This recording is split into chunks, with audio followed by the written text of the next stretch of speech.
There we go. Okay. How you doing anyway, mate? I'm doing pretty good. I just wanted to briefly say, since to my chat room real quick, it is finally 1:10 p.m. and Perspective Philosophy basically gave me the good honor of talking with me today.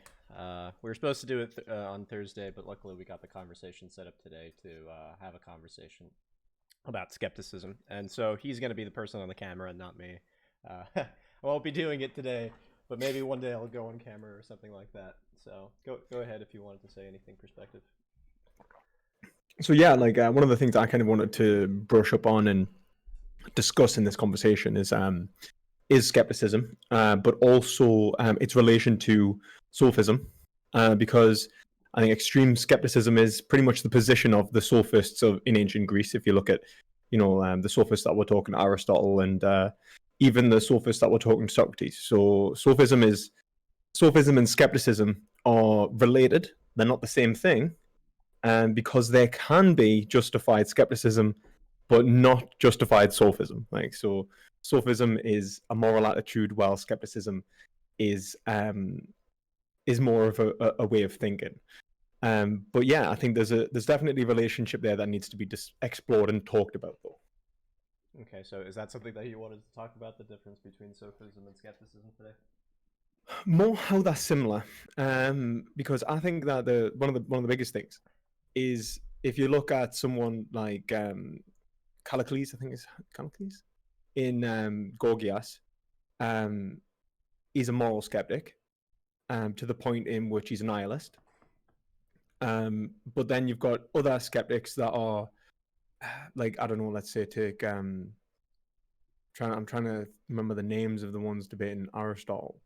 But in Aristotle's metaphysics, I think it was a prior anyway, in Aristotle, some of the sophists take the position that to actively reject logic, saying that you cannot prove logic. And Aristotle's retort is to say that any argument which tries to disprove logic relies upon logic, and like, argues the opposite, and it's why we get the defense of many of the classical laws of logic. I think he says this about it was the law of non-contradiction. Any argument that tries to disprove the law of non-contradiction relies upon the law of non-contradiction. And it's interesting because I think that's what skeptics, like extreme skepticism, does today. It makes that exact same mistake where it essentially relies upon structures of thinking which imply what it's actually trying to Sorry, I don't mean to reject. interrupt you real quick. Just 1 minute. You can continue though if you want, but I gotta check something. No, it's all right. I mean, I'm basically saying is that that for this to be possibly the case, that for it to be possible that there is no structure of like knowledge or logic, relies upon the foundation of logic and truth to function.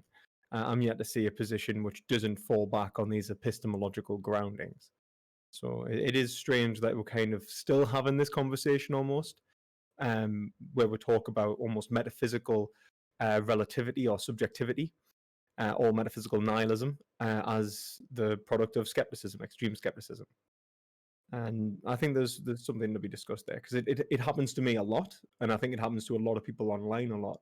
And I think it's something that it's so easy to fall into because it seems almost clear as soon as you go down that like Cartesian, that Cartesian methodology of trying to doubt everything, you end up hitting the point in which you're doubting your own doubt, and it comes to the point in which it's absurd.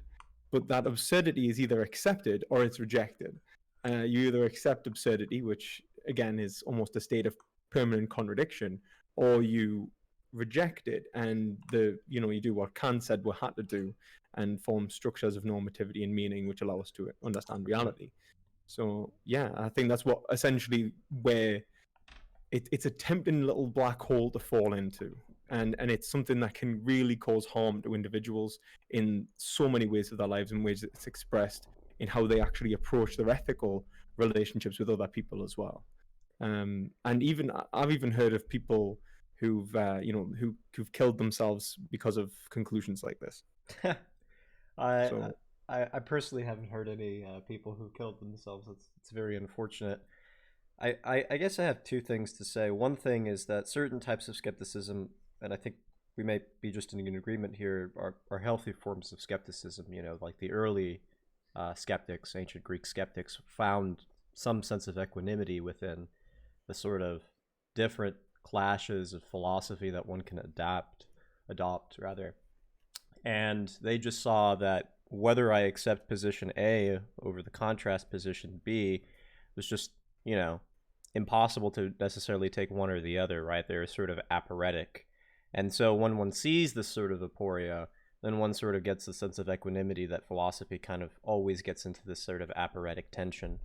And, you know, in that sense, I kind of have a respect for levels of skepticism, but what skepticism has turned into today, which is just a sort of, I guess, perpetual form of agnosticism about every single type of issue, that is, that we should just suspend belief about every single type of thing, seems to get into a lot of trouble. And one of the things that I've been thinking about is that this notion of suspension of belief itself seems like some sort of theoretical virtue that one has to latch onto, right? Why should one, what is the position or the positive position that one ascribes to themselves or endorses that they should continuously remain in a suspension of belief? Why should I even endorse the norm that I should be in a suspension of belief or remain agnostic on all issues, right? As if I could sustain myself upon this sort of kind of view looking top down, I guess, and just kind of rejecting everything in front of me, right? Obviously, no one lives this sort of way. No one can possibly suspend all their beliefs. It seems as though, at least intuitively, they have certain types of justifications for certain types of beliefs. yeah, I think that's really interesting. I think that, like, basically what we're saying is that this form of agnosticism is in itself a normative structure. That there's kind of no way out of normativity, and I think even people who'd rejected meta narratives, I think even Foucault kind of pointed that out. Although I can't be certain on that, but I think as well, like, it's almost as if what they're trying to do is hit a state almost akin to Brahman. You know, this it's like this absolutely uncaused, unmoved thing, which just defies the human, like the capabilities of humanity. Like agnosticism itself, if quote unquote, if we're using it as a neutral, non-partisan position upon any logical or any normativity, seems to be itself a form of normativity. And I think that, like, if you look at the word, like the word itself, this idea of neutrality, this idea of holding a position equally between two partisan positions, seems to imply that they are both possibly the case. Mm-hmm. And that implies that the nature of reality um, holds the possible ontology of P actually equating to P. And I think that's kind of what Robert Brandom is saying when he talks about how language functions in implying the existence of reality. That we, like, language and its conceptual application implies that there is the possibility that it will actually obtain reality. Whether it does or not is a question of whether it is true or false, but the actual concept of truth is irrefutable. Whether something can be truth apt, and whether a truth maker is implied within this propositional um, uh, this propositional occurrence of agnosticism. To be able to say that I am agnostic is to imply the possibility that you are not agnostic, or to imply the possibility that there are other positions which could also obtain truth value. Yeah. So, I mean, I think I kind of get what you're saying. The general position that I kind of hold is that you could be an internalist about justification to some extent, but you need to be an externalist about the content of one's own experiences, right? And that the content of one's experiences seem to be something already external. And if the experiences are veridical and they are truth apt, that is, we're actually getting something, then the experiences seem to have some sort of identity or some sort of isomorphic structure with how the world actually is. And this isn't to say that the world depends on my experiences or the world is just a set of things that are experiences that are, inside someone's mind, right? Or rather that just that there is this isomorphic relationship between when we get things right and how the world is. So it ultimately is holding on to some sort of realist thesis, right? Some sort of way of actually getting at the world, which is slightly distinct from, I think, the correspondence theory of truth. And so that's what I would hold on to something. I would say that our experiences and our notions, any form of our knowledge, is going to be, in a way, motivated by certain types of extrinsic rational constraints. I wasn't trying to. Oh no, I'm not accusing. I'm just clarifying for the audience because obviously, I think I had this conversation actually with someone else, and I did argue for correspondence. But in this case, I'm not actually arguing for correspondence for any particular theory of truth, but rather that there must be that there is a theory of truth that, if we knew it, would obtain truth value. It's that to argue that there is an actual truth value that exists, that truth makers exist, and that something being truth apt is implied, whether we accept the various explanations of how that actually functions is separate from the fact of it actually functioning. I'm not quite sure if I understand the last bit. So if you look thinking like this, regardless of whether correspondence or coherence theories of truth function as being correct or not, so for example, whether correspondence is correct or whether coherence is correct is irrelevant to the question of something actually being truth apt, in the sense that for a proposition to exist, it implies the ability to be truth apt, but not necessarily implies either or theory. Either or could explain what it means to obtain truth, but that's separate to what Robert Brandom, I think, is pointing out when he says that that our linguistic structure actually relies upon that identity actually obtaining ontological reality, like the fittingness of the concept in a Heideggerian sense. And I think that you can explain this fittingness, quote unquote, with various theories of truth. But regardless, before we even get to that point in which we try and explore and expand upon theories of truth, we are actually already committed to the existence of truth, of a form of realism. I mean, I tend to think that whatever is in some form of propositional content has to match, how the actual world is. Sure, it can't just be that the only form of justification that we have is going to be some sort of coherentist model, in the sense that our belief in P is justified in virtue of another type of belief that's justified, right? So if there is this just infinite set, or just this holistic body of beliefs that do nothing other than justify themselves and aren't attached to the world in sort of way, this is what you then get into sort of these kinds of slogans, I think, in the Pittsburgh school of the sort of body of knowledge spinning frictionlessly in the void, right? It needs to latch on to something. So the idea that a flower is yellow is only true if and only if a flower is actually yellow, and the propositional content is going to be constrained by certain types of, normative conceptual content in the world. I also tend to think that because content in the world is conceptual and perhaps propositional, that it informs us or gives us merit to believe in A over B, right? So if there's something like a tree and it has at least certain things that we can partially ascribe to, that these perceptual acts give us certain types of content that we can latch onto and at least partially ascribe to, then yeah, it gives us certain types of merits and demerits. And hopefully with added time, you get a lot of new experiences that can either agitate or endorse the previous beliefs that you've had, right?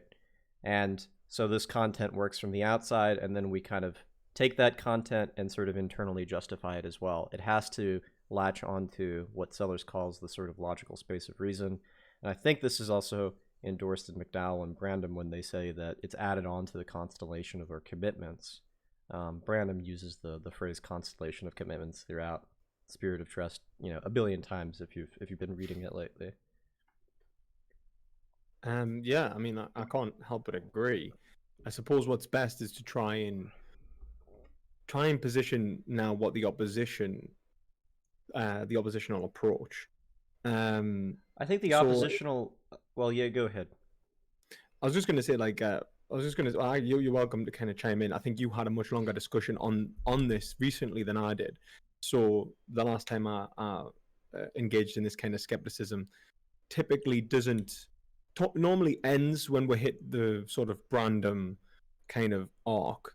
It's very rare that I find someone who then goes on to argue ontological relativity beyond after this point. Sorry, that was me dog apparently tripping over my background. So yeah, it's actually quite interesting. I mean, I think you've got a variety of positions on this, and I think the last time I spoke to someone, it was the guy you spoke to, but he didn't really explain his position in depth, and I think I'm having a conversation with them soon. So it'd be nice to hear his position more in depth. Anyway, I think he said he was a proponent of Quine. Yeah, he seems to think that any form of justification, you're talking about Venus. He's actually listening into this, I think, right now. So if I don't misunderstand Venus, and I might very well misunderstand Venus on this issue, because I don't know if I understand his views correctly either. Just because they seem, and in a literal sense, absurd to me.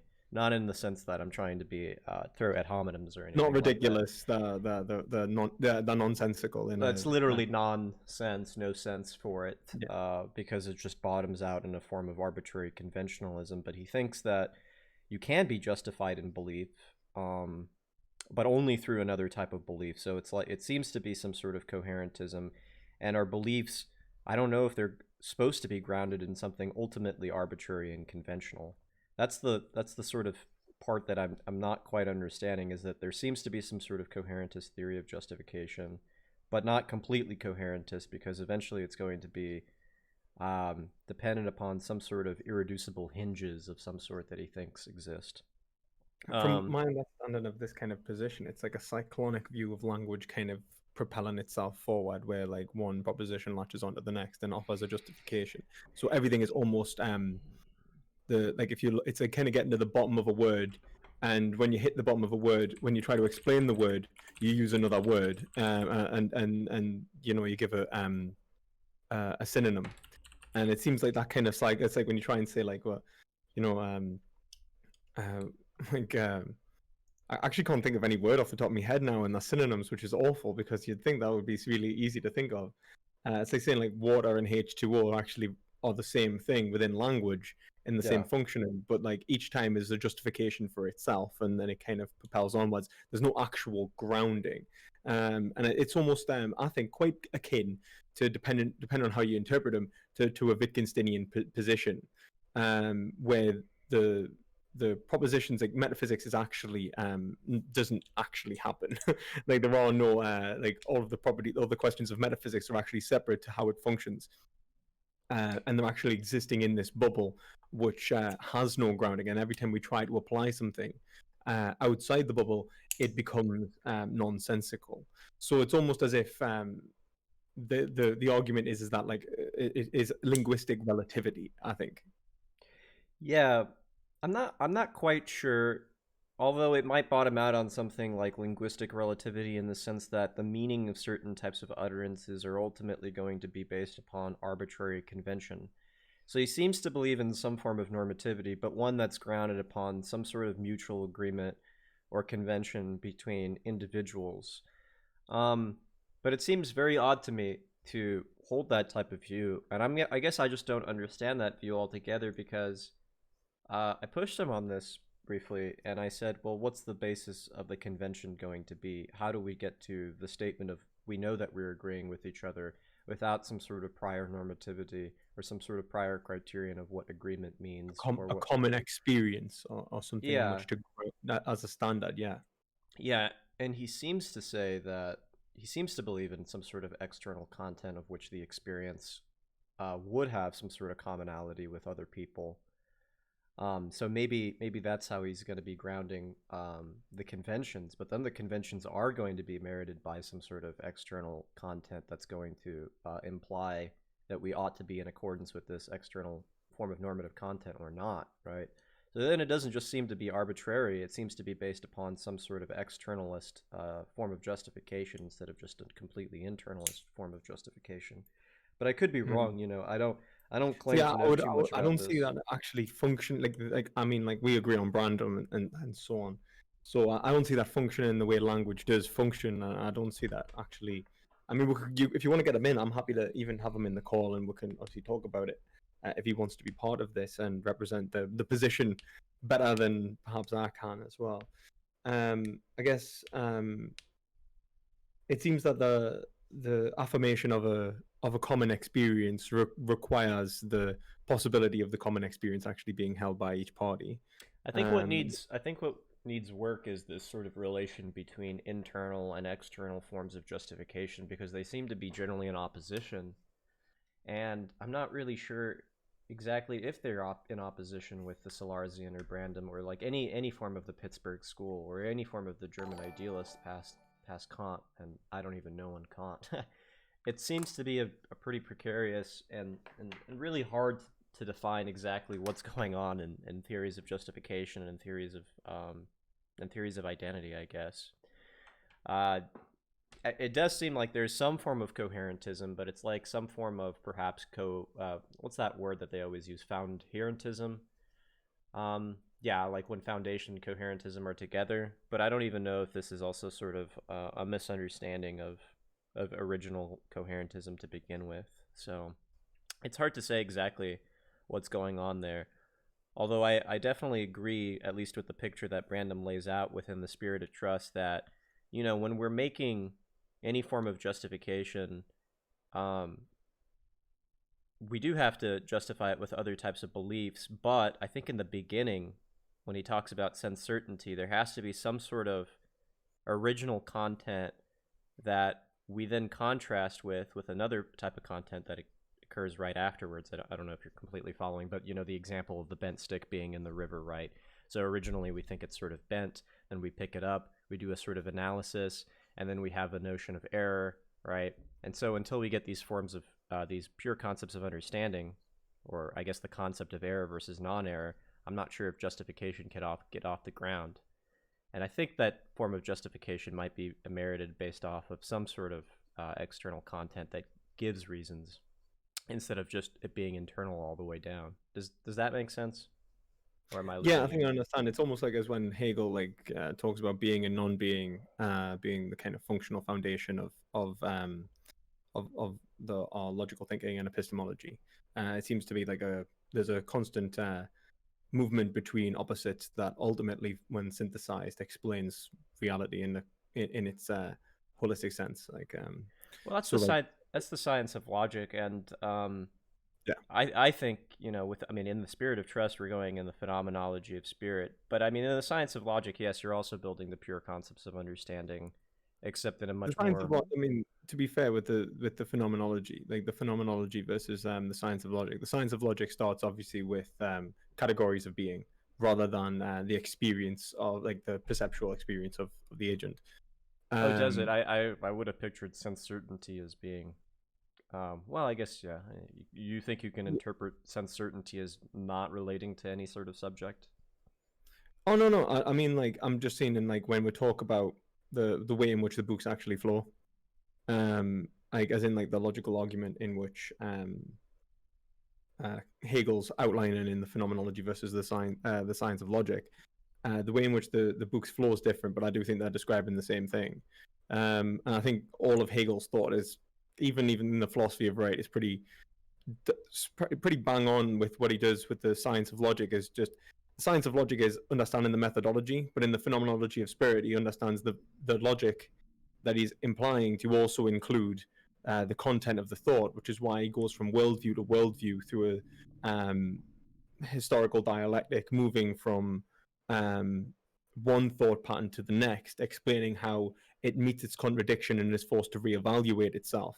And I think that's kind of what you were, and I was trying to say that, I think that's what you're trying to get at with the whole stick. You put it out the water and you met with something, a hypothesis is then contradicted by an experience of reality. And each time there is something common within each experience, which allows you to like the stick and so on, which allows you to reevaluate so, the conceptual application. Yeah, so the way that I would formulate that, and I think the way that Brandon formulates it, if I'm understanding you correctly, is that the notion of error is, to use Hegelian terminology, aufhebung. So it's sort of sublimated, is the English equivalent.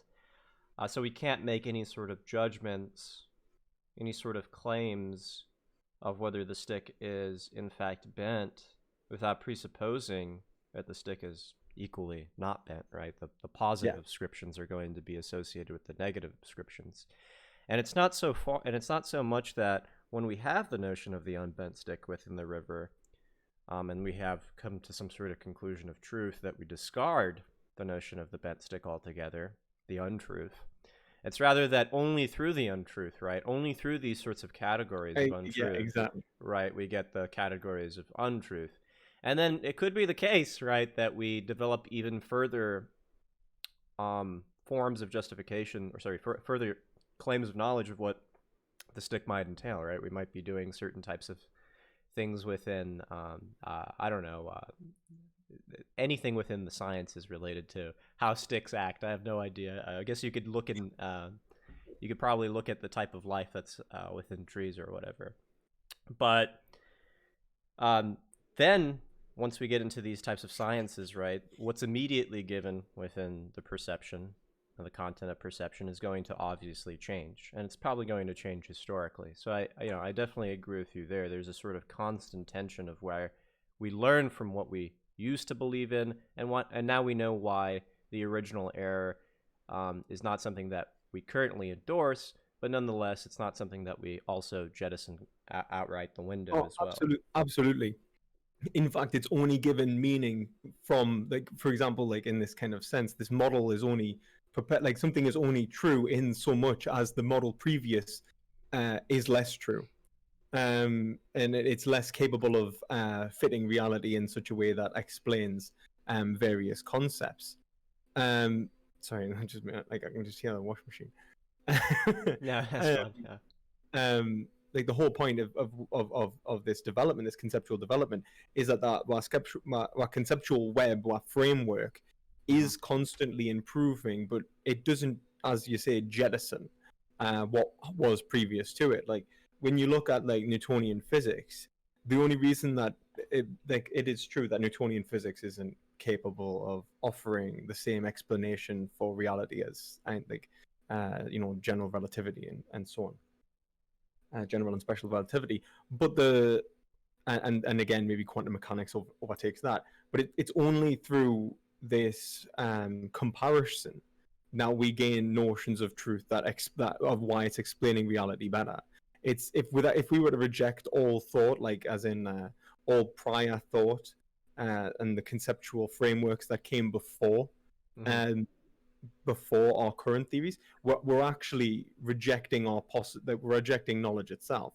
And this is why like Hegel's really big into institutional knowledge. Like he actually makes this about and makes a very political point about the French Revolution, in which he says that the reason the French Revolution turned out the way it did in the Reign of Terror is precisely because it rejected all of the institutions which gave the reasons for the revolution. So even though the revolution was successful, it couldn't understand what the next stage of development was going to be, because it had destroyed the institutions in which knowledge was developing and conceptually growing. So there always has to be this tie between what has been thought and what is currently being thought of in this technological development. And if you look at like even the historical development of technology in general, I don't know if you're familiar with, like, for example, people like Kevin Kelly talking about how technology evolves in a way similar to life. But it seems that the one main difference is that technology never dies, in the sense that it can be extinct, but it never goes out of the gene pool. whilst something that would be, and it's analogy, by the way, I'm not actually making I'm saying that it's evolving in terms of life, but something can develop and evolve from an extinct technology. So like if you look at like the technologies that existed 1,000 years ago, they can inspire the next generation of technologies, even though they are no longer in use and around. And even goes on to say that you can still pretty much buy even most technologies, and most technologies are still available to be created, because anything that has been like for it to be an improvement is always in this hierarchical sort of evolutionary relationship of complexity. As it becomes more and more complex and more well structured, and the technology becomes more and more capable of performing its task. And I would say it's the same with any form of intellectual thought. That the intellectual thoughts are inherently dependent upon the thoughts prior, and their even as their rejection, to show like that, okay, this is why Newtonian physics is wrong. You need to have an understanding of what Newtonian physics was and how it functioned. And I think I would agree with that. I think there's a few things there. I guess one, I tend to be in agreement with what you're saying right there. So you're basically just kind of going over what I consider to be the dialectical process of Hegel. Yeah. Right. And so that there's some sort of opposition between two concepts that are presumably within complete complete logical opposites, that turn out not to be in complete logical opposites. They tend to work in some sort of harmony. They tend to overcome each other, and then off comes a third concept, basically as a dialectical end of those two concepts. And some people in the audience are probably not going to be familiar with that method, right? I mean, that method can be made a little bit more concrete if someone was to read The Science of Logic or The Phenomenology of Spirit. But I tend to agree with you on that. I guess at least within The Science of Logic, I think within The Phenomenology of Spirit, it becomes harder to see whether or not that a dialectical process like that is actually true within historical development or ethical development. His philosophy of history is sketchy. Or like the philosophy of, I mean, maybe some of the philosophy of right as well, but it seems very difficult to see whether or not, say, society is actually teleologically or dialectically progressing. Yeah. If we want to read Hegel as a teleologist about historical development, because it could be the case that the notion of Aufhebung, sublimation in the dialectic, the dialectics, is actually ateleological, because teleology basically presupposes the idea of something that the dialectical process works towards. But if the dialectical process is presuppositionalist, then it has nothing in advance that it works towards. So the historical development could be an imminent, ongoing dialectical progression, if you will, something according to that, or something in accordance with that. But I'm pretty skeptical of that, because then you have later continental thinkers that are going to say something like, and we might have to bite the bullet. This is the one that obviously gets mentioned all the time. What about Auschwitz? How can you say that anything that happens in Auschwitz or anything that happens within World War II can actually be carried out as a dialectical progression of our own consciousness working through itself, right? Yeah. So it doesn't seem, if that's not a form of falsification towards the Hegelian model, then what is, right? And we might have to say, okay, falsification just isn't the way that we approach Hegel. I was going to say maybe, in terms of Hegel, it's not as if everything as well as this clear, he does I don't know if you've seen kind of the graph where he kind of just goes, if you draw it on a graph, it kind of everything goes straight up from the Greeks, and then you just get to the Romans and it just goes back down. And then it starts going up again. It's not like Hegel has this everything must progress. I think it's more of things are progressing, and things have progressed because we can see the progression from logical progression from this thought to this thought to this thought, historiographically. So it's almost it's not saying for example, Auschwitz could be a regression for Hegel. like the acceptance of fascism and a totalitarian state, I'm almost positive Hegel would have seen as a moral regression, and he would have also probably seen the ways of thinking adopted within that culture as a regression as well. But then the existence of such a thing gives us again the opportunity to reject it and continue our progression past those ways of thinking. It's not as if like consciousness must always progress, because, and I think that not only that. I'm not saying it must. I'm not saying it must I'm not saying it always has to historically progress, but it must ultimately progress, right? It must ultimately, yeah, the teleology must hold true that we will one day reach the point of absolute spirit, and I think at the end of end of history, in other words, rather, and right. So we have to be okay, basically, with the Holocaust, being a stepping stone. But then it would have to be okay with what he calls Stoicism being the unhappy consciousness within the Roman Empire. And he says that, like, essentially that is a regression from the Greeks, and it kind of does always have to kind of full circle round. But as well, it's whether like he's actually arguing that the end of history in terms of will actually happen. I think he probably is. And I think that he's maybe even a humanist, arguing that it will create a godlike state, to be made in the likeness of God, arguably, depending on how you interpret him. So there is, depending on how you interpret Hegel in that respect. But there's also like Karl Marx to consider here, who, takes his teleology and like reverts it. Like he just turns it upside down. He basically just says that power and how power makes people just as much as people make institutions just as much as institutions make people. Like basically is what he says. So it's like he kind of takes the material cause of what like Hegel says metaphysically, like the mind produces reality, and he basically says, well, just as much as the mind produces reality, does reality produce the mind? And kind of creates this relationship in which you can see that there is definitely things that are outside of Hegel affecting this dialectical relationship. And you kind of get into more like hermeneutics, I think, when you get past this point in which you start saying that it's not a straightforward teleological process, but overall the process of the development of logic is a teleological one, dependent upon the historically developing conceptual framework. And this framework can regress and it can improve, but there's no necessity that it may do either. So yeah. Yeah, I guess if you, I tend to agree with the idea of nothing necessarily in advance occurring within the science of logic, although it seems as though, I guess within any of the dialectics, it's hard though, because I haven't read Hegel's philosophy of history or history of philosophy either, for that matter of fact.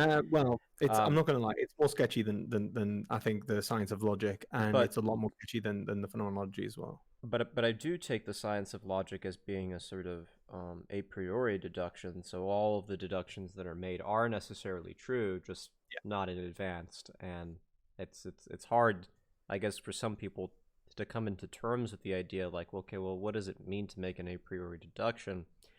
And it not always necessarily being true, right? It's as if necessity comes into being at that point. Yeah, I mean the content of the thought and the thought are one and the same for Hegel. So the actual logical thinking and the logical thought are one and the same. So if you don't have the conceptual like the ways in which we actually apply logic is an expression of logic which is constantly progressing through our thoughts as we engage in this logical thought producing mechanism. It's like the method is that you can't just say for example, for Hegel, you could have like a mathematical truth, something that is maybe mathematical, maybe less so, because it's it complete in terms of Hegel. I think he considers it a complete science. But like you could have a truth that is a priori, they get unavailable to a past civilization because they lack the conceptual development to actually come to understand the a priori truth. And it's like imagine a civilization which did not have the concept, like the concept of multiplication, Mm-hmm. and they wouldn't have been able to come to the truth that 5 times 5 equals 25, even Mm-hmm. though it is a priori, Yeah. even though it could be thought of. It is still conceptually unavailable to them, even though that it is just an expression, a pure expression of logical thought. And that's what I think is trying to get across in the in the science of logic as well. And I think it holds relevance to what we're discussing here, because I think if you look at the conceptual schemata of like justification that is being presupposed within um like this like relativity, it seems to me that there's You that mean the like the relativity, as in the type of relativity or the type of relativism that we saw in their epistemology that we were just talking about, the yeah, in notion of their epistemology? epistemology, like so Okay. like very much metaphysically separate from something that like something Hegel would propose. And it seems to me that there's like there would be no reason that, like, for example, an a priori truth would necessarily obtain any truth value. And ultimately the way it even functions grammatically um, is then also not like, so for Hegel, as I was saying, the content of the logical thought and the logical thought are one and Mm-hmm. the same. It is in the structure of making a Mm-hmm. proposition that that it actually grammatically shows itself to be coherent. It is not coherent or not or incoherent until it is actually made, and it's the way it Until functions is actually within within the conceptual framework of its expression. you Now, know, I yeah. think that I think that it's exactly the same with the sort of linguistic sort of ontological relativist. I think that the metaphysics that they are trying to, not necessarily, I think, trying to reject, but then, even hold agnostic, they must affirm for their grammar to even function the way it does, for their thoughts to be as coherent the way they do, for it to make sense. Um, and I think, like, even think as way back to Heraclitus would have even made this point. I think I actually saw a nice Heraclitus quote kind of making this point, where he said, um, those who speak with sense must rely upon what is common to all, as a city must rely upon its law, and with much greater reliance, for all the laws of men are nourished by one law, the divine law, for it has much power, and it wishes as it wishes, and is sufficient for all, and is still left over.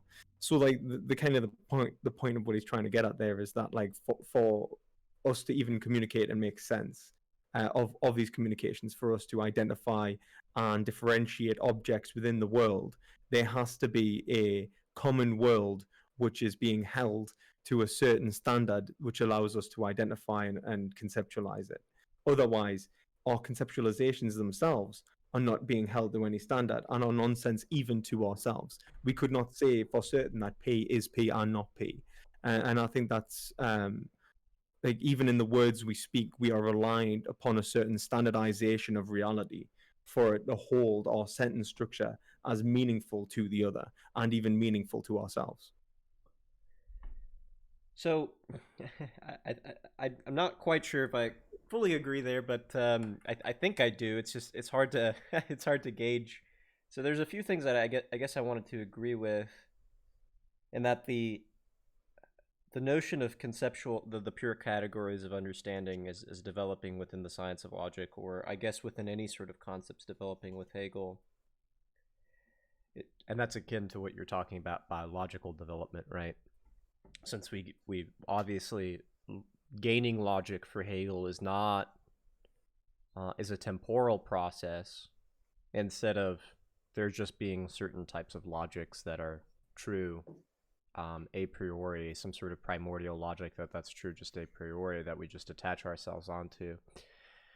So people who are going to claim that there is the logic, the primordial logic, are going to have to come into terms with some sort of argument to give to the person that is just saying that the only basis of logic is a sort of an irrational beginning, right? I can just arbitrarily choose which type of logic that I want depending on what type of need that I have it for. Yeah, exactly. So It relates to the motivational states. Yeah, so they're going to claim something like that, whereas the person who's going to hold on to a primordial logic is just going to say, well, this just is true. They might have some arguments, like the principle of explosion. That is, if we allow contradiction, we allow everything into our philosophy. Therefore, we can't, because it leads to certain types of consequences like that. But you can take the third option, and that is ontologically ground logic. And that might seem strange. And, it seemed fairly strange to a person like Carnap, for example. Well, kind of strange, at least for Carnap, when he argued against Heidegger about the sort of semantic nonsense of the term nothingness, nothings. So there's a lot of concepts that Heidegger employed that for Carnap were meaningless statements. They weren't logically sound. But the idea for someone like Heidegger, and that is starting with ontology instead of logic as one's first beginning philosophy, is just to say that no, there is something that comes sort of prior to logic. And this, of course, seems like complete nonsense to a lot of people. It's what I would say. It comes prior to our conceptions of logic, but not logic. It is logic. Right. Being is logic. Like it's it's like as in like the reason I used Heraclitus, for example, is this idea of logos. It's like everything is changing except for logos, which is inherently necessary to understand what is changing and what always must be. It's like, just because we don't understand, like, it's like Heraclitus, I don't think, says that we understand, like, logos. It wouldn't have probably said that we understood logos inherently. And our developments of, theories and understandings of reality will develop. But that doesn't mean that, like, being itself, reality itself is necessarily also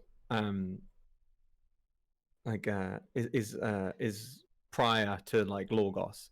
Logos and reality are like the being, non-being, and these in Hegelian terms, or these like opposites, or their relationship is logos, and in such in Hegel, like non-being and being, being opposites, are governed by this logical relationship, and it is an expression of being.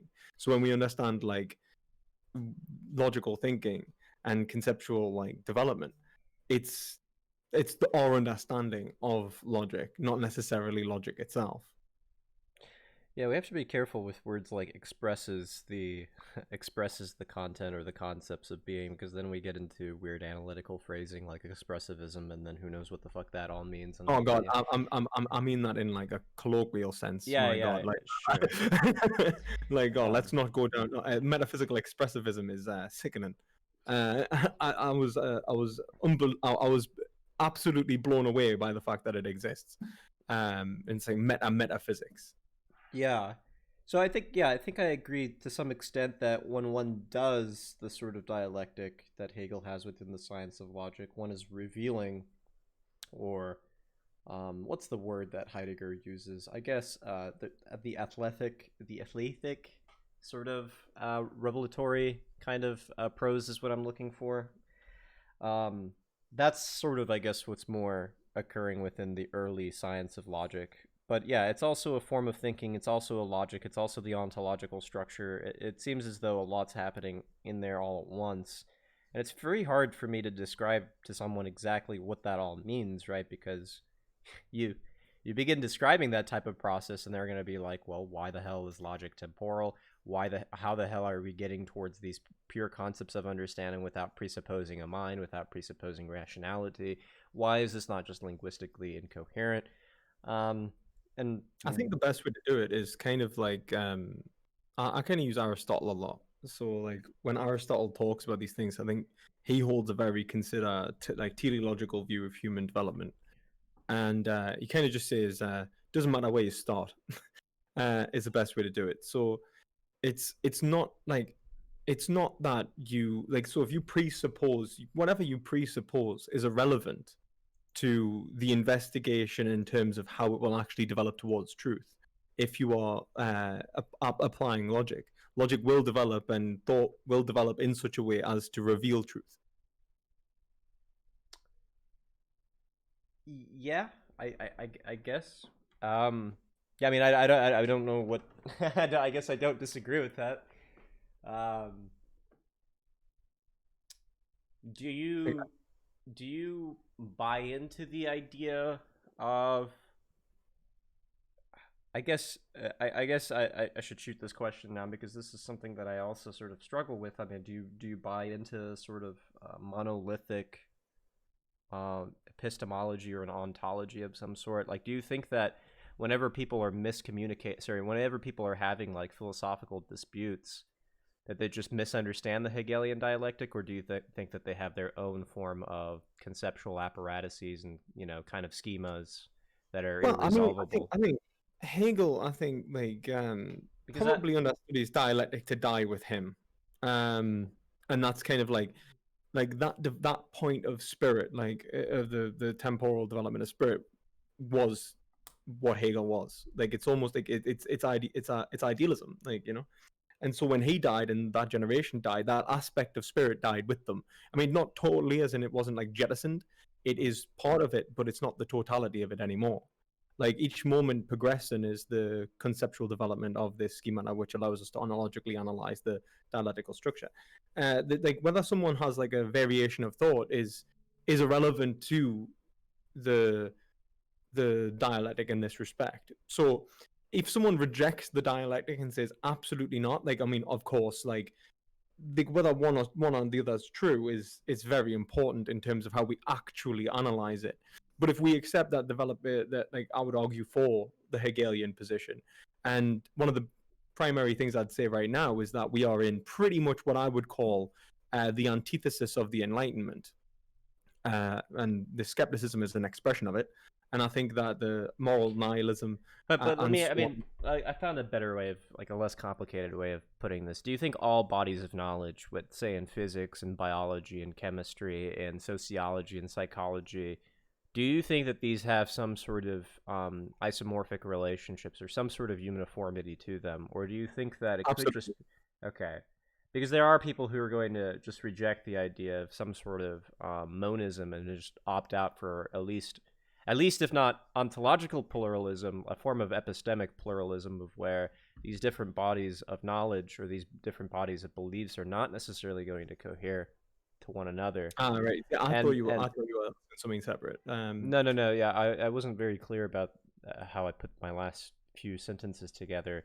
That's sort of what I mean because this is a sort of abstract, I guess, a little bit of a tangent from the general thing that you're talking about. But I find, at least myself, that this is sort of what a lot of late continental thinkers sort of espouse, and I'm sympathetic to that because the idea of a monolithic, homogeneous, unitary, holistic, systematic philosophy as large as Hegel's, right? We can, I'll grant the science of logic, I'll grant the phenomenology, but taking everything and everything that the German idealists believe all the way down and saying that everything is just unified seems maybe crazy to me, right? I mean, it seems as though that couldn't possibly have been right.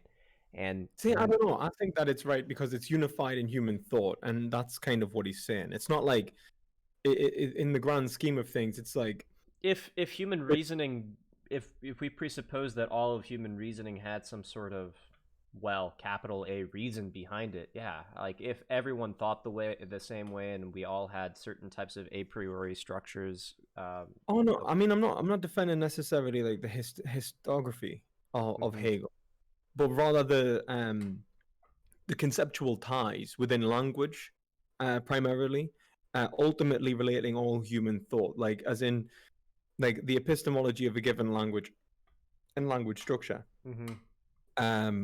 ultimately creating propositions which may not obtain truth in relation to each other in various institutions are ultimately related. So like maths, science, English, history, philosophy, all of these subjects are encompassed within a notion of being, which of reality, which can be explained with what Hegel calls, like, he just says, like, truth with a capital T.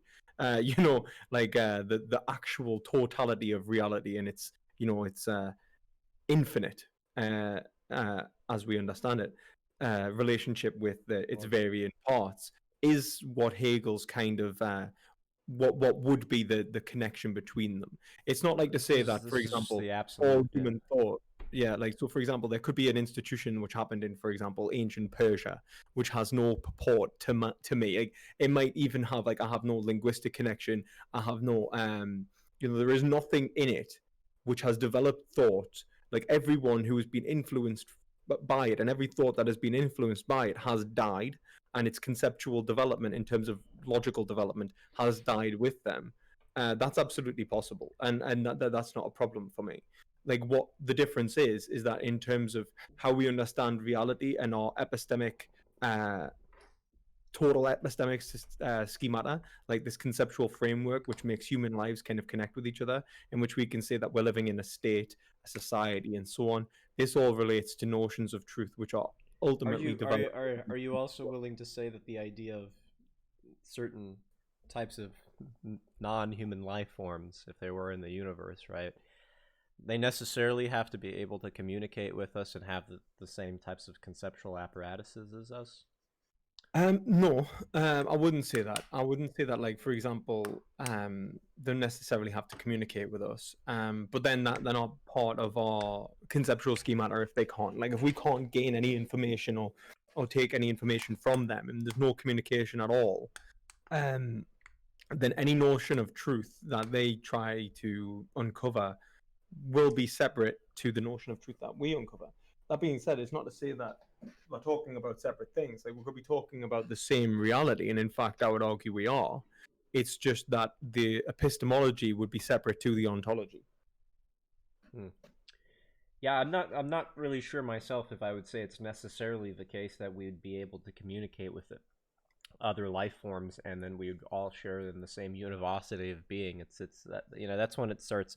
Obviously, this is starting to get into science fiction, and therefore you kind of get into science fiction philosophy, which I don't like doing too much. But I mean, I don't think it's so inconceivable of another type of life form developing a language, and the same types of grammatical rules or um, the same types of discourse that we generally engage when we analyze language is going to be similar to theirs.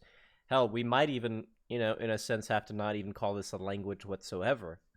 And that's when we start, I think, playing around with the rules of language itself. We just begin playing with words, and we have absolutely no Well, idea what we're talking about at that point. have you seen Arrival? Yeah, I have, Yeah, sure. it's like, take Arrival, right? And very science fiction in terms of how it's functioning, right? And the idea that they managed to, like, spoilers, anyone who hasn't seen Arrival, please cover your ears. So 3, 2, 1, right? So essentially, they teach a language which allows us to conceptualize atemporally, right? We're able to, enter the fourth dimension, kind of thing. Well, actually exit the fourth dimension, enter the fifth dimension, and observe all of the fourth dimension in terms of a physical, like, relationship with reality. Yeah. So, like, whether that can happen or not, I don't imagine it's possible. I mean, don't get me wrong. I believe in the like, a lot of the linguistics actually that they talked about, like the philosophy of language, was actually really interesting and actually related quite a lot to someone like Peter Geach, I noticed. But the actual functionality of being able to teach someone something like that seems a little bit sketchy. And I think one of the big points of that is that someone with a language which expresses a concept which is able to divest that experience of the world would also have to rely upon you having the faculties necessary to also be able to conceive of the world in that way. Like, it's not simply that through your, like, language. Like, so for example, you cannot give a blind man sight by teaching him words which relate to objects of visual perception. And you can teach him how to use these words, and he may be able to use these words in a correct grammatical sense, but they can never they will never give him that faculty of sight back, unless we're just doing it wrong and we're just not teaching blind people how to speak right. And that's kind of the point of what I'm saying. So, like, the alien who, for example, has a being which is inherently separate and is able to perceive commonalities of experience which go beyond our experience of being, is separate and is capable of epistemology which we would be incapable of, and vice versa, like, depending upon, like, the development of each creature. And the reality is, for Hegel, is that if we were able to communicate, we would create then a thesis and antithesis between those epistemological structures, which would annihilate and synthesize into something which explained both of our experiences as as truth.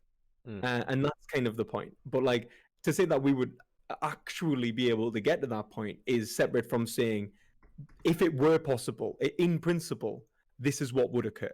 Do you know what I mean? Accepting the possibility is separate from.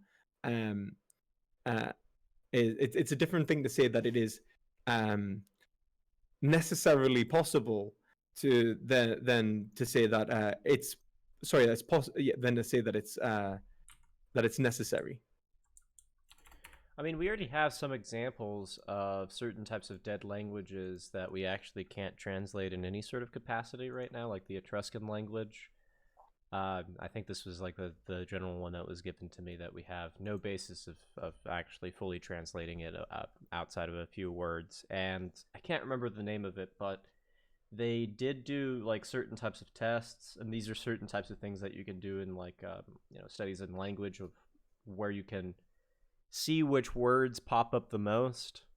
I forgot there's an easy name for it, but see which words that pop up the most in a certain type of dead language.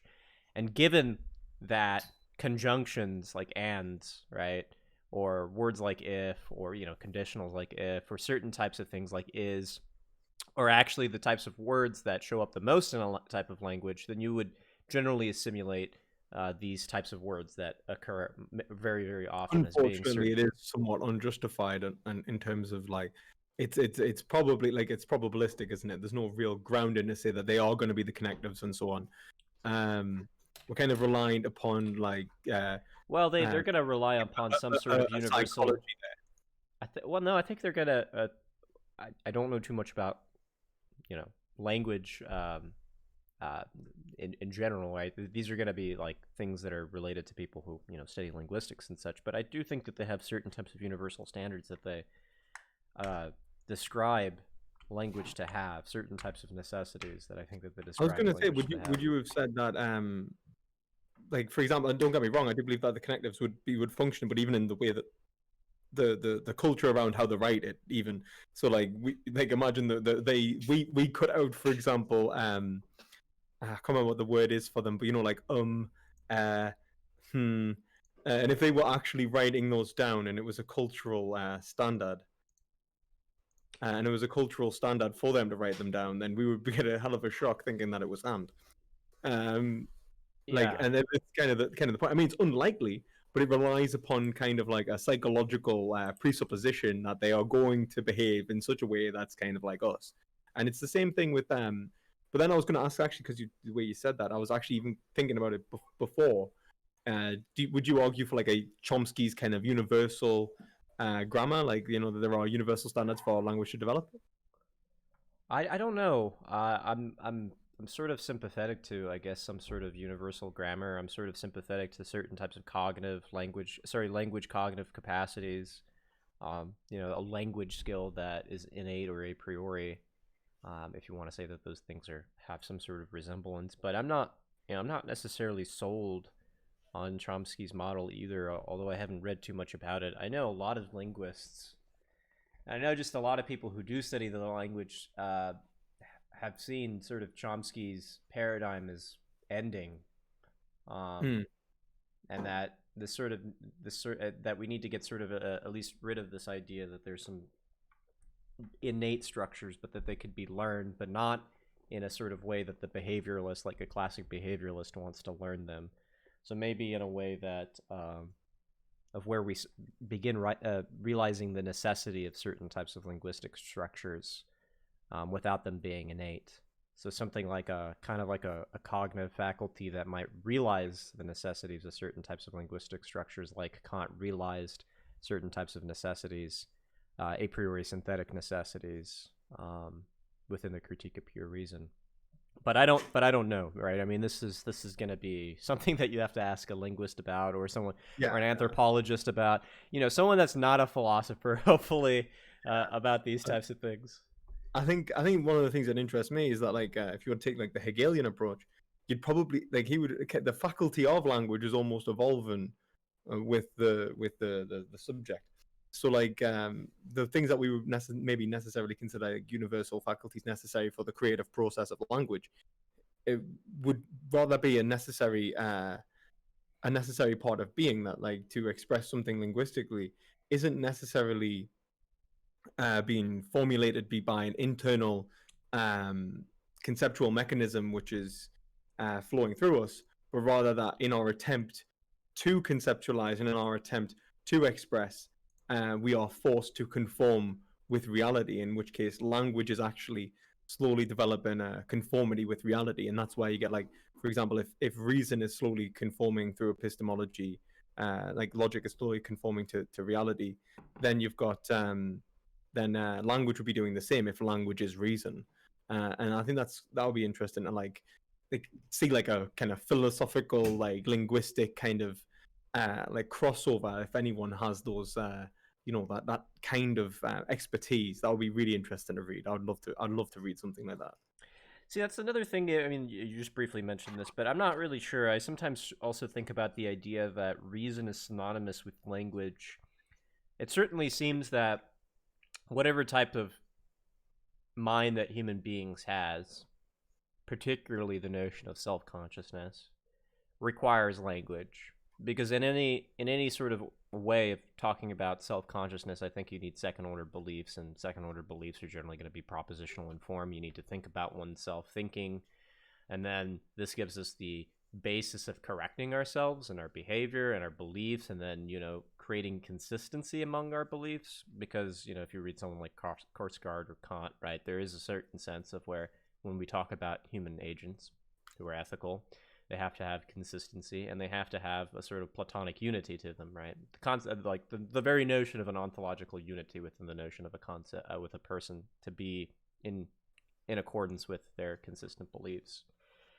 So that requires, I think, a language, right? That requires to think propositionally. I need to think about the subject and its relation to the beliefs, belief X, Y, and Z, and then these sort of constitute, while we're at the same time doing actions, what we are. They constitute what we are through our actions and transform our beliefs through these sorts of propositional ways.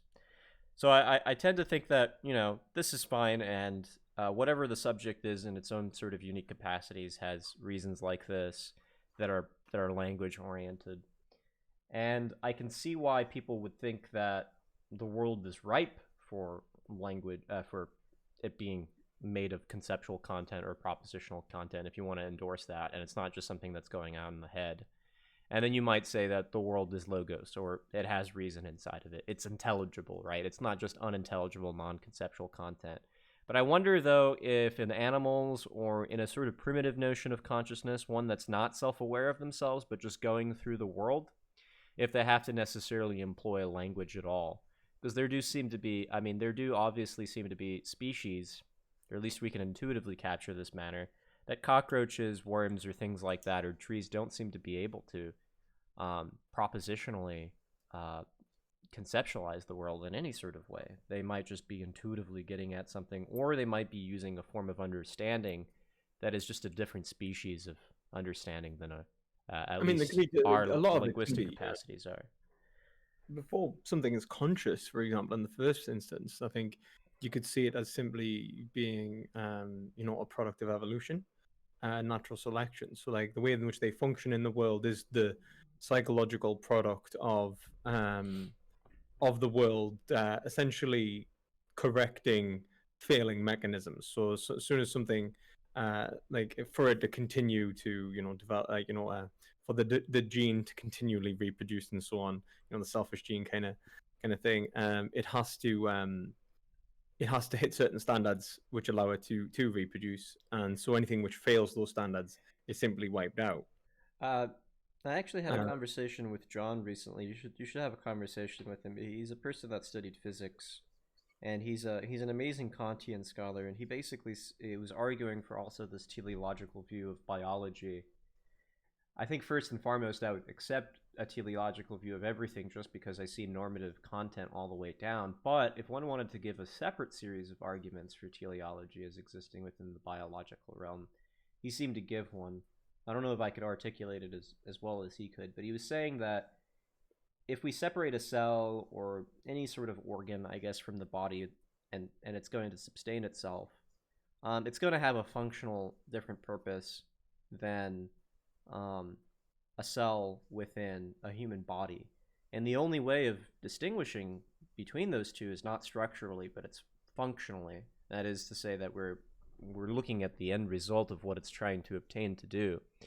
And in that sense, we're going to say something like regulatory acts of biology, right? There's a sort of internal regulation. We see that internal regulation as a top-down teleological process.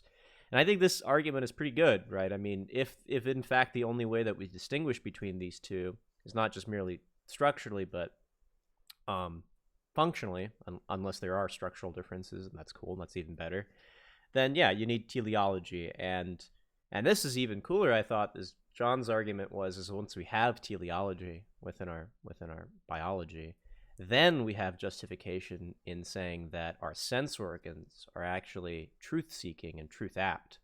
That is, they're actually getting... That is interesting, actually. Yeah, it's actually getting relevant information of where we can address, well, since we're on the issue of skepticism, skeptical objections, right? So that only leaves us with epistemic skeptical approaches if we can prove that the sense organs or even the physical are teleological. Even the physical ones seem to be nonsensical. If you're trying to say like, well, our perception of reality is not truth-seeking, so we can't gain truth. And it's like, and you're saying that they're not truth-seeking because you've got some sort of empirical data which you've perceived. And well, these are the these are the arguments that are going to be run. Break itself down if you start trying to make physical, like, arguments upon physical reality which rely upon perception to try and defeat perception. And this seems to be like, unfortunately, I have heard that argument before. But like, I think as well with what you are saying, like this idea of teleological development, reality almost, it's something that actually Alistair McIntyre does as well, in regards to overcoming the is-ought divide, the functional concept of man as being necessary to overcome the idea of deriving an ought from an is. It's basically saying that there already is a function in which we are understanding, which relates to a notion of good and bad towards an individual, and that when we perceive it, that we aren't deriving an ought from an is, we are deriving an ought from an ought. We are looking at a teleological process, and we are then deriving information from it to how to achieve the end goal of that teleological process. Right. And that's, yeah, sorry. Oh no, I was just like, yeah, I think a move away from descriptivism is in order. I mean, generally we aren't.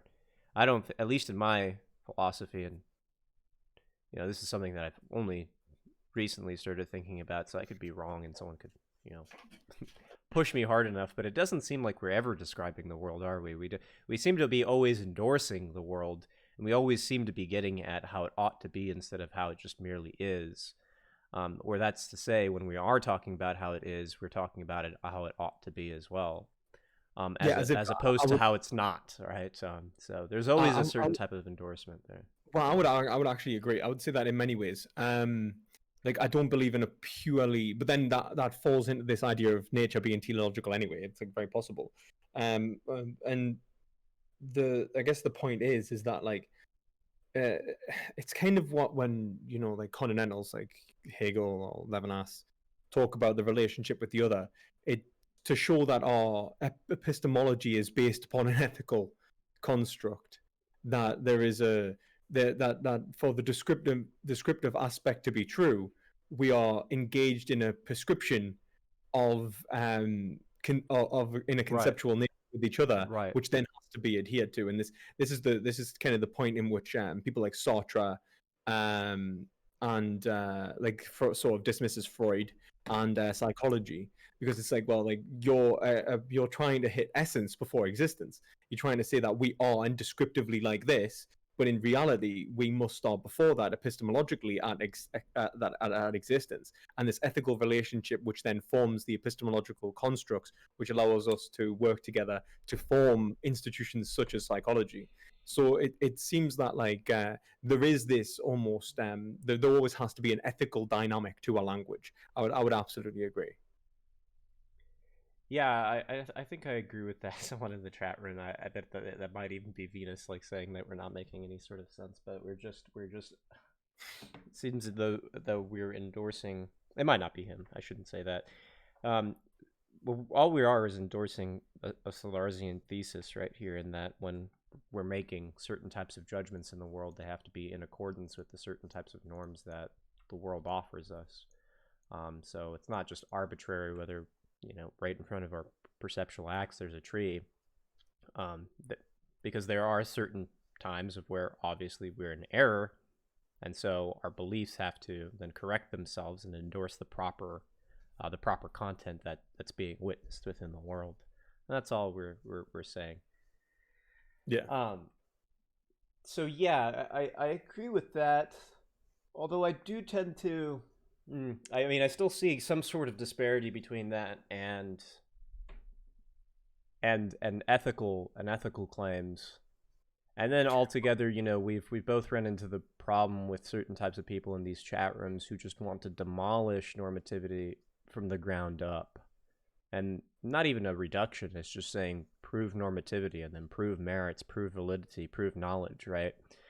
And then, you begin looking at these types of claims, and it's just like, I'm not sure if I have an answer to the idea of whether I can prove normativity without presupposing certain types of things like merits and demerits, or truth, or, knowledge, and all these various other types of things. I think it's the difference between asking for a sufficient and a necessary, right?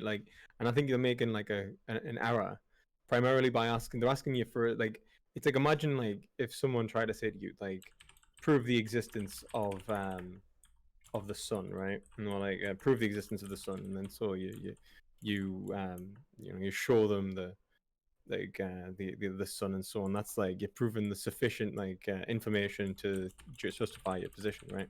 Now, if someone then asked you to prove the existence of the word sun, I'd be like, well, you just affirmed it in saying it.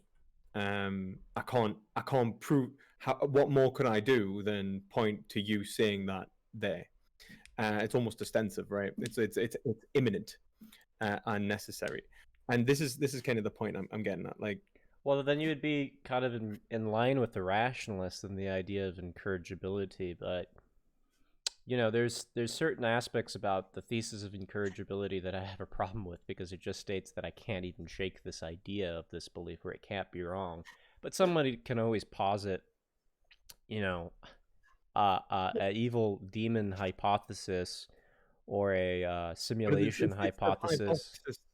For it to be a hypothesis, for it to be anything like that in the first place, relies upon the same sort of meta-linguistic structures that we are all dependent and reliant upon. It's necessary. Oh, it's sure. Not that's kind of the point of it. It's like even if you could imagine that this is it's bloody dog.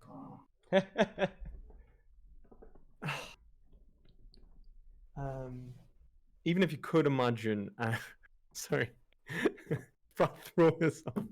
Even if you could imagine an evil demon, for example, controlling your thoughts.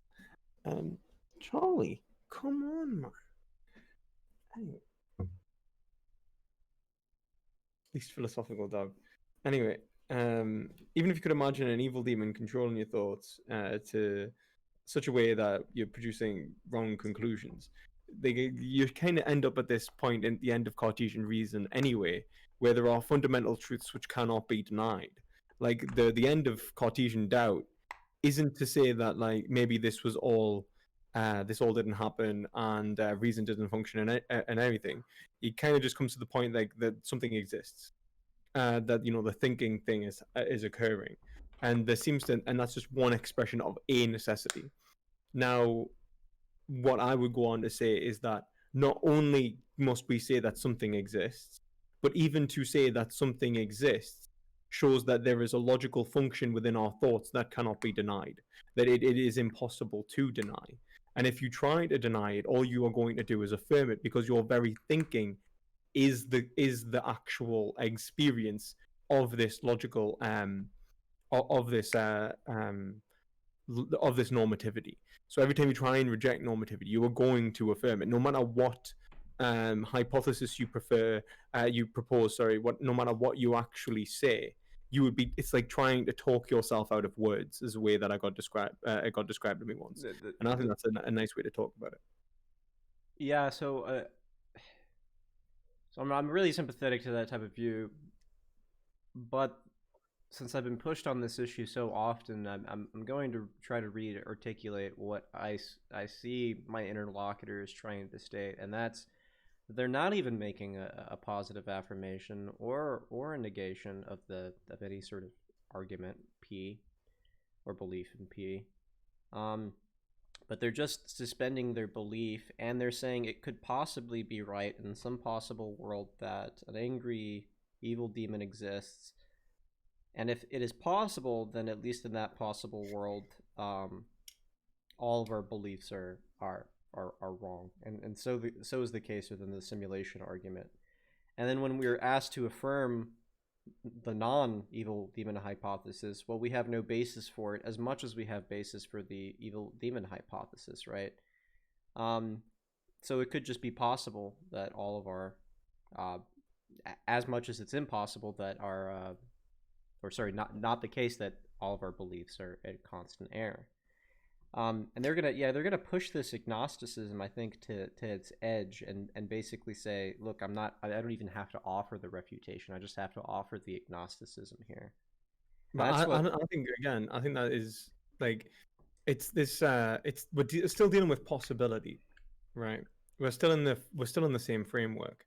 We're still like, it's like, for this type of agnosticism, you would have to be neutral on the point of rejecting the possibility of possibility. Like each step back you take is like, you can doubt and doubt and doubt, but like the instant there's no way to doubt your actual ability to doubt. Like the actual action itself is the expression of doubt.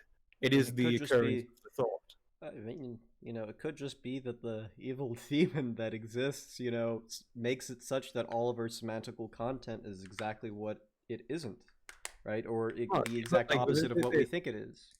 In terms of like whether it's actually like obtaining reality, in terms of so it's possible that it'd be like trying to say it's possible that there is no such thing as possibility, right? That's kind of what you would have to affirm. It could be the case that if we're not affirm anything, like for it to be a hypothesis, a philosophy, or anything along those lines, there has to be a form of positive affirmation, or even the proposing of this implies that there is an aspect in which it could occur, or that it may be the case. Like agnosticism could not function if it were possible that nothing was the case. Like for example, look at it like this. I think like imagine someone who says that they're agnostic in the belief of God, right? Whether a God, and I mean, like, we're taking it to mean that they do not know, not rather than they cannot speak of, which, whatever, right? So they do not know whether a God exists or not. And then somebody says, well, I'm agnostic about agnostics existing. And what I actually mean is I'm agnostic as to whether someone can be agnostic of the existence of a God and not a God. And so what I'm saying is that in this case, you either do or do not believe in God, or you or that you're incapable of understanding that or there is no division in possibility in which a God does not exist, right?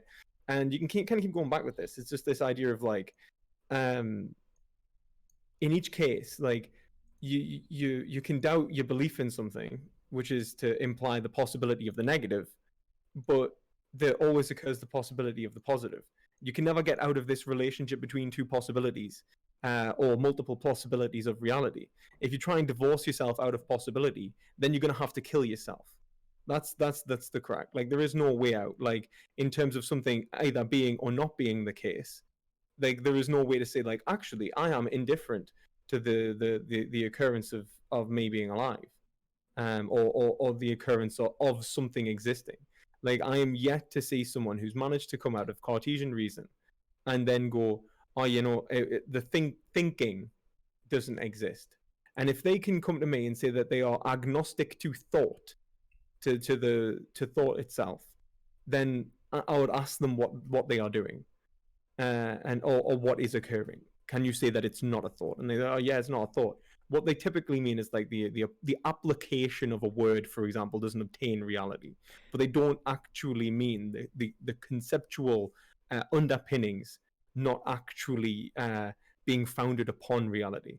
There must always be an affirmation of some form of reality for any of this to be occurring. The very thought itself is that affirmation. Yeah. I mean, there's a lot of things that they could say there. First of all, the idea of the simulation hypothesis is that there's no distinguishing characteristics between a veridical experience of the world and a non-veridical experience of the world. So all of our thoughts actually don't latch onto anything. They're perpetually false, and yet that's possibly true. I think it's more of a semantic error. It's like saying that there's it's in terms of it's splitting reality up into virtual and non-virtual, when in reality, well, when conceptually, what we're actually doing is saying that, all right, it's like this possibility could be false, but this possibility must also be true. So it's like as I'm saying, if we talk about pure raw possibility, actual potential for something, just pure raw potentiality, even to hold an agnostic position, you are affirming potentiality. It's just the way it works. It's the word itself wouldn't actually be intelligible to you if you didn't. It would be an utterance. You wouldn't even be. I don't even think consciousness would function if this kind of notion of if reality functioned like this. Well, I think what you're giving right there is a transcendental argument, and it might be the best that we're going to get against a certain type of skeptic that is, in virtue of doing X, you presuppose Y, Y therefore X, right? If that's all you're saying, right, I agree with you that transcendental arguments are going to be the best that they can be, but I'm not. I don't even think it comes to a point of argumentation in the sense that it's an argument obviously is reliant, if for something that it's almost it's true in and of itself, it cannot be denied, and it's true because it's this unfalsifiable construct. It's you cannot falsify the possibility of reality. It's just you can't verify, falsify. It's you can't even express something that would be alternative. So when they're affirming that they are, I'm denying that it's even within their capacity to do that.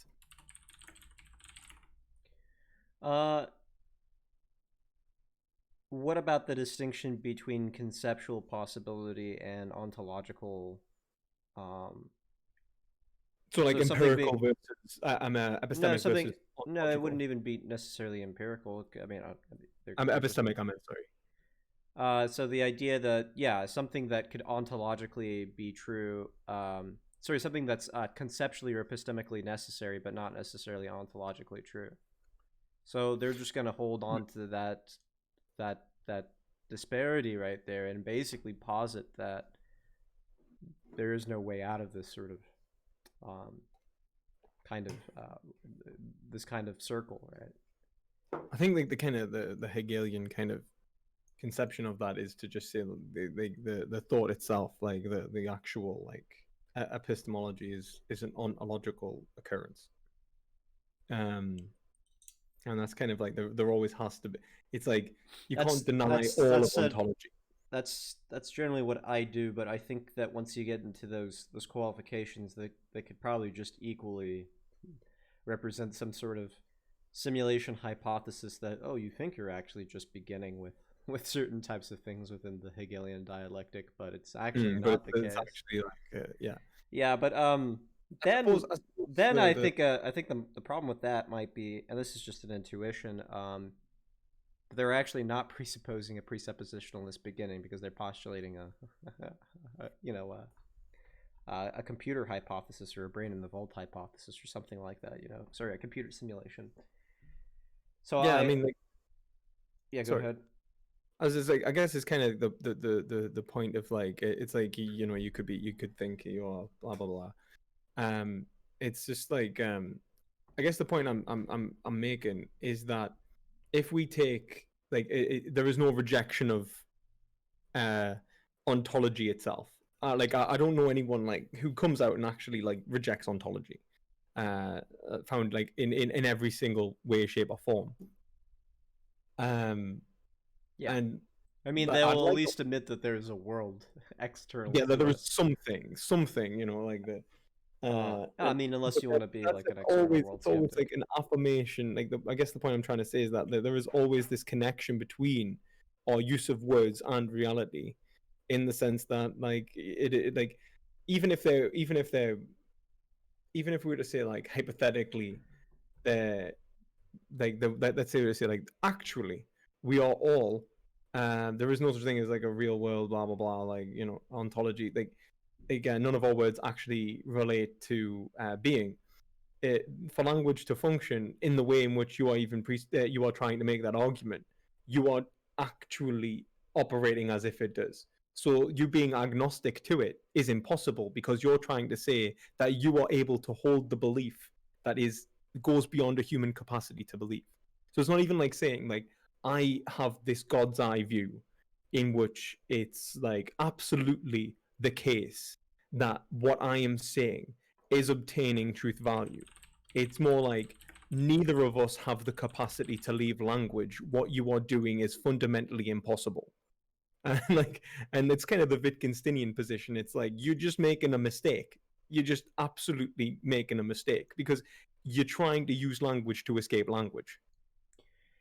Yeah, there's this quote that I'm also sympathetic to by Wittgenstein that you're I think trying to reference here, and the quote was, if you tried to doubt everything, you would not get as far as doubting anything, and the game of doubting itself presupposes certainty. And then the second one is, logic must look after itself. In a certain sense, we cannot make mistakes in logic.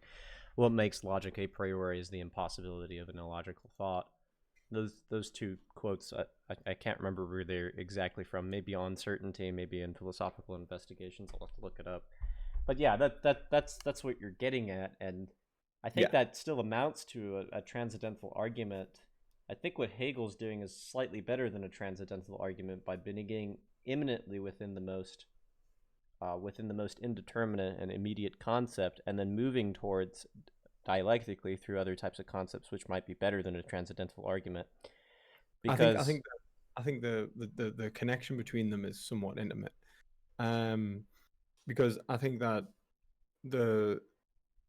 the whole point of what Hegel's kind of saying is that in the thought that you are thinking relies content which can be divested, observed, and understood, and which will kind of go through. There is the thinking which is thinking of itself. The thinking of itself, kind of going through being. And he starts from this almost Cartesian kind of like downward kind of process. This is but sorry, yeah, go ahead. In terms of being like but in terms of a comparison to a Wittgensteinian position, it's not all he relies upon. Like, he makes points after that point, but I think if you were to deny the actual act of skepticism of any position, like as in like absolute skepticism, I think you've just got to show why the absolute skepticism is simply impossible to is a simple impossibility. And I think that's just like kind of where we're stuck. We can see that logic is an expression of being, but if the skeptic is trying to deny logic, then you've just got to show them why you're basically trying to affirm non-existence. Yeah, I mean, I think it would even look a little bit weirder than that, since the concept of existence and inexistence for Hegel are also very conceptually latent concepts. So you're going to involve a lot of a lot of It's like baggage. an infinite negative, or even worse. Like I think it goes beyond human thought. Like I think that would be like it's like trying to think yourself out of existence. Maybe. I know there are certain types of people that want to affirm certain types of things that are beyond human thought, though. I don't know if the limits of our world or the limits of our language, as Wittgenstein says. I know some people might be sympathetic to that. I know Rem is sympathetic to that. And if I was sympathetic to that, I don't think that we couldn't make ontological claims like Rem seems to certainly think. Um, Well, I think Brandon marries them very well. I think he kind of basically says that the function of language is to express express possible meaning as just an ontological position, and he's marrying ontology and epistemology. And I think that maybe the problem is that we're trying to separate two fields which are expressing maybe one and the same thing, which is kind of the Hegelian point. okay. I I'll have to think about that one for sure, but I think you might be onto something there. There is one last thing that we've been kind of talking for a while, so there is one Yeah. last thing since a person in the audience kind of wanted to, I guess, talk about this, and since you're a vegan, so they wanted to All right. Yeah. Yeah, man. Yeah. Absolutely. talk about veganism. So, if you don't like the argument, I guess that Isaac basically puts forth every single time that I have Name the conversations with him trade. about Yeah. veganism, name the trade argument. Do you think that there are auxiliary or other arguments, I guess, that are persuasive to you? And if there aren't specific syllogistic I don't use name the arguments, trade. I don't use name the trade. So yeah. I guess like I would say that name the trait is more of a consistency test anyway. Same as marginal cases. Actually, I think name the trait now with these kind of new interpretation. Me and him have a conversation, mm-hmm. and whether he considers it's his new interpretation or not, I think it is. But um, in terms of his interpretation, at this moment in time, which I have no real problem with. So if anyone's seen the other videos, flipping name the trait apart, like his interpretation of it at the minute is fine. Um, like you're still reliant upon a positive argument for in terms of metaethics and so on. So like in terms of marginal cases, like you could go through marginal cases and you can just come out and go, well, I actually don't really care about these marginal cases, man. Like I'm an egoist. Like they're extrinsically morally valuable and social contract theory and all this kind of nonsense. Um, I'm not like that. Like I'm not going to I'm not consistency testing anyone in terms of like don't get me wrong, I think being consistent is important, and I think if you can show someone's inconsistent, it can kind of get them into this state of aporia, which makes them like have to think about that position. Mm-hmm. But I think more so I would like to say that it's not simply that you are being inconsistent if you are non-vegan, it is that you are wrong. And because of the ethical nature of reality. And I would take a Hegelian stance. I would say that the way in which we understand reality is through communication with the other, and that this includes the understanding of desire, the expression of desire, which is a fundamental process occurring within man, is to imply want. Want implies an object, and even to understand that object, we require a basic conceptual structure, which allows us to verify and falsify like modes of being, which will obtain certain objects as actually of how to obtain objects. So, for example, for me, even to be able to say like I want a drink, I have to have an understanding of how to, pour myself a cup of water and understand that will quench my thirst. Like that, for me to even say like, pass me a glass of water, I'm thirsty. That's kind of implied. And moreover, I think Hegel kind of makes the point that even to understand that you are thirsty, to understand what thirsty is, to understand expression of desire and desire as a whole, is to enter into an epistemological relationship with the other. In which case we are using the desires of others to contrast and compare our own. We make comparisons with others in terms of desire. We also use the mind of another to understand, as I say, like propositions and so on. And in such, the way in which we metaphysically understand ourselves is reliant upon the recognition of the other conceptualizing us and giving us information backed by ourselves. And that information does not necessarily have to be already in a propositional format. In fact, I would say that if it had to already be in a propositional format, we probably wouldn't have developed language in the first place. So what we can see is that someone can affirm or deny in the a value, an evaluation of whether something is correct or not, simply through something like resistance, or even like expression. We intake, for example, what Levinas calls the primordial expression, and what I would take to be the foundation of language. So if I can gain information that you do not want me to kill you by your resistance, and if like and like this is kind of what he says, like when you try and like he says that the first interaction between two wills is probably one in which one will seeks to destroy another because it is inherently getting in its way. Like by being a separate will, it wishes to overpower the will of the other and then seeks to destroy it. But no matter what it does, it cannot ever overcome the individuality of that other individual. It cannot make its mind its own. Like I can't control the thoughts of another, and if I did, it wouldn't be the other anymore. It would be me. And so we enter in this ethical relationship in which if I try and assert something to be good for myself, what I'm actually doing is I'm destroying your capacity to verify and falsify something as being good for me. And so the epistemic foundation of all of this is actually upon the evaluation of something being good and bad in relation to our own experiences of the world. And this is kind of how we get concepts like universals, which apply like good, bad, right, wrong, so on. Right and wrong, particularly epistemic expressions of action obtaining good and bad, but good and bad, even as having any meaning and having any sense, relates to a common experience of evaluation, which we are valuing. And to even say that I value that which is good for me, it would be an oxymoron, because if I'm trying to privatize it, I've already had to rely upon a commonly held feature of our experience.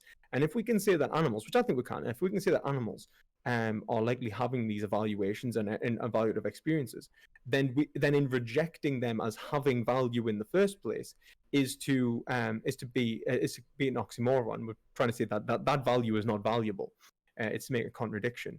In which case, I would say that's essentially what we do when we, kill and exploit animals for food or for other commodities, to treat another as a means to an end rather than an end in themselves, and that end in themselves is an inherent feature of their nature, which we epistemically rely upon within ethics. And so, if we try to ethically justify their exploitation, we're ultimately going to show that we're always in contradiction. So, I mean, I'm not quite following exactly where the contradiction lies. So, I mean, there's a lot of moves there. I think it seems as though we almost kind of like moved to the master-slave dialectic. Yeah, I'm not quite sure exactly how it would play out. Obviously, with an animal, since Hegel hasn't attempted to do something like that with an animal. Yeah, And I mean, also, actually, Hegel actually totally disagrees with me, which is kind of funny. Because I consider myself a Hegelian, but Hegel says that an animal, because it cannot own itself as property, is therefore not morally considerable, right? But then, like Levinas is kind of after that saying that the individual's self-awareness is what allows them to hold themselves as property anyway. So it's kind of like I think Hegel, moreover, is probably trying to say animals maybe said that they hold themselves inherently. I don't think Hegel necessarily has a justification for his position. So that's probably why he didn't do it. It's just kind of bias. And I think that, like, he does make comments about women and stuff a lot as well, which is unfounded. Like, he was born a long time ago, and his positions aren't necessarily all going to be, conceptually correct. And I think he would probably accept that. But yeah, I guess the point I'm trying to make is that we are making the same when we enter a master-slave relationship. It's a relationship with the other, and the conception of otherness and its ability to verify or falsify our desires, which is the foundation of ethics, is relating to our appreciation of value within the other and their otherness. And if we can attribute that otherness, which I think we can, to animals, then by not accepting it as having the capacity to defy our judgments, our judgments of good and bad, we would inherently be contradicting the foundation of our epistemology, the ontological foundation of our concepts, which is in the consciousness of the other, and its relation and our relationship. So the way that I look at this sort of dynamic or symmetry between oneself and the other is, and this might be a sort of non-Hegelian but Wittgensteinian way of viewing it, is generally in order to have a conception of my own mind, at least in the sense that I'm talking about human minds, is that they require, as I've said before, language in order to generate the notion of self-consciousness. But in order to have a language, one has to have a community, a dynamic community that is working in some sort of repertoire to establish the normative aspects of the language. And therefore, in order to have a mind, I must have a language. And in order to have a language, I must have normativity. In order to have normativity, I must have a dynamic repertoire of individuals, not isolated. And therefore, only through other beings that constitute a language, I constitute my mind and the concepts that go into my mind. And so I recognize other people at the same time, or maybe only through other people recognize myself. That's the general argument that I would give if we accept the private language argument. Yeah, I think you're basically saying that I think what I would say is that like what you would call self-consciousness, I would call in terms of you're calling self-consciousness, I would almost call consciousness. Like you'd be saying that like that the development of consciousness and conscious awareness is at the same point at the development of language, that experience. And or do you mean that just self-consciousness in general, like the capacity to have the capacity of self-consciousness must be constituted by language, and that presupposes other beings, like conversation with other beings. I mean, you're not gonna generate the notions of self-consciousness or like the sort of propositional content of self-consciousness without other people. I agree, and each of those, but like for self-consciousness develop, we would have had to have like if you take for example the way that philosophical investigations develops, two people like standing talking about trying to say like slab, both are conscious and of holding a common experience of ontologically with each other. And that allows us to develop normative structures, which allows us to, develop structures, which allows us to metaphysically divest aspects of our experience, which were by and large unavailable to us. Which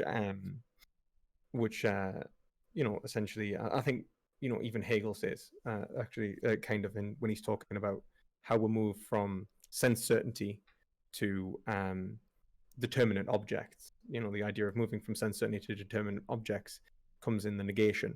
And each time we'll have to negate, and the negation with the other is a negation of the totality of our experience. So if I'm understanding, so I have certain types of desires, right, and those desires are going to change, and they're not going to change in just virtue of other types of desires that I have, because why would I have conflicting desires to begin with, right, if there wasn't something that conflicts with my original set of desires or preferences or dispositions, whatever you want to say it.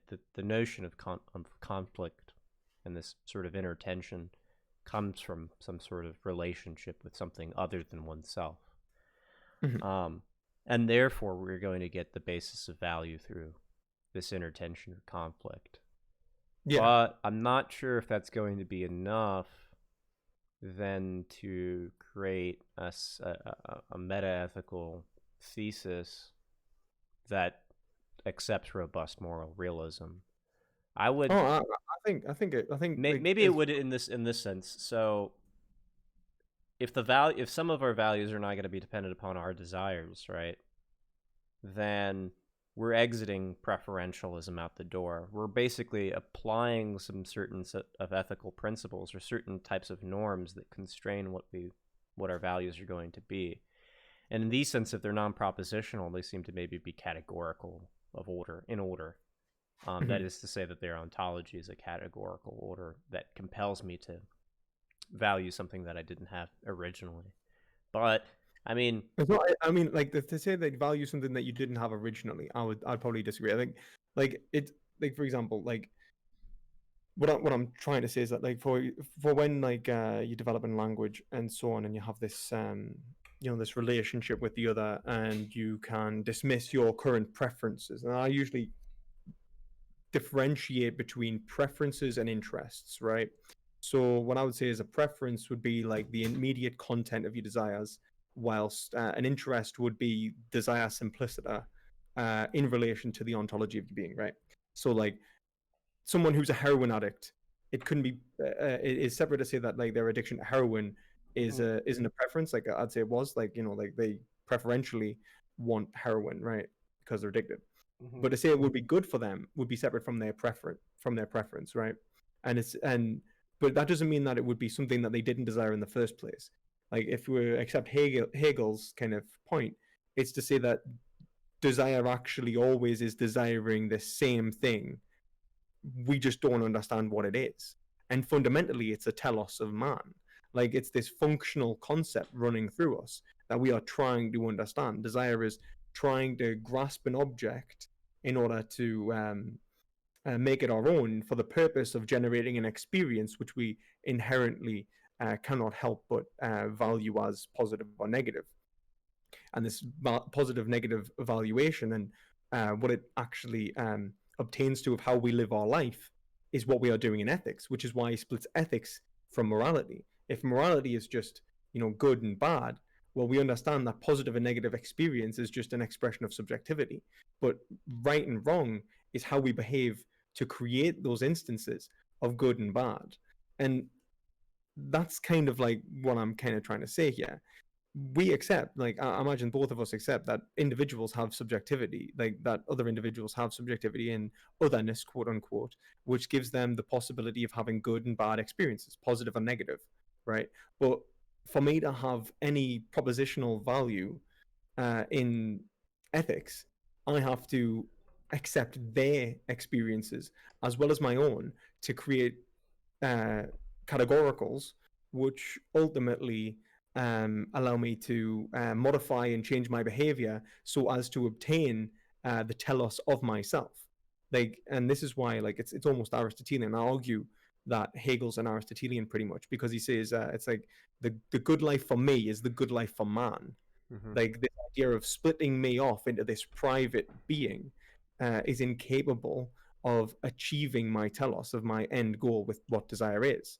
And so when I look at, let's say, like the good life for man, I would say that we need to go a step beyond that and understand the good life for all conscious beings, not simply self-conscious beings, in order to achieve what is good. Because what is good is not the understanding of what is good, the concept. What is good is the evaluation. That is what we are grounding our concept upon. So if that evaluation is occurring within another mind that is not self-conscious, even, you know, not capable of having an understanding of itself, that's irrelevant to whether it is actually having the experience of value in the first place, which we are forced to consider within this epistemological relationship. Do you think, because I think I heard somewhere in the midst of that sort of values select us or something like that, or propositional content of some sort that's relating to ethics is going to compel us to work in some sort of way. You don't think that, hypothetically, if there were ethical properties existing in the world that we need to be in accordance with, um, that these are just like completely coercive, right? And that we can somehow get to them without having any sort of sensitivity to them to begin with, right?